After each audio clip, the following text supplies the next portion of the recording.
उसके बाद में गांधी जी का जो चोरी चोरा के बाद में असहयोग आंदोलन को वापस लेने का निर्णय था, उसका विरोध किया गया और देश में दो खेमे, जो छात्र वर्ग था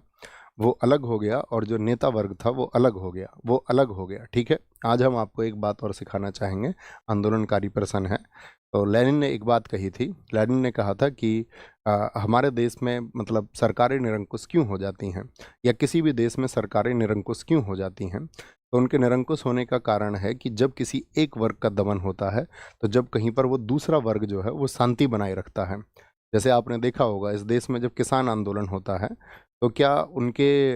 साथी बनने के लिए बाकी सभी वर्ग मौजूद हो जाते हैं, कि छात्र वर्ग भी या मजदूर वर्ग भी उनके लिए आंदोलन करने के लिए, या जब मजदूर वर्ग की बात आती है क्या इस देश के किसान और छात्र सब उसके लिए मिल जाते हैं, या जब छात्रों के हित की बात आती है, जब छात्रों को कोई आंदोलन करना होता है, तो क्या इस देश के मजदूर और इस देश के किसान वर्ग उसमें शामिल हो जाते हैं। जैसा कि 1857 की क्रांति से भी हमने सीखा था कि कारण जो थे, फेलियर्स जो थे किसी के भी, वो फेलियर्स थे इस वजह से क्योंकि वो संगठित नहीं हो पाता था, उसकी डिमांड नहीं उठ पाती थी और उसका दमन कर दिया जाता था। तो इसीलिए कभी भी कोई आंदोलन हो और उस आंदोलन को सफल बनाना है, तो उसके लिए ज़रूरी है कि उसमें सभी वर्ग जो हैं वो पार्टिसिपेट करें।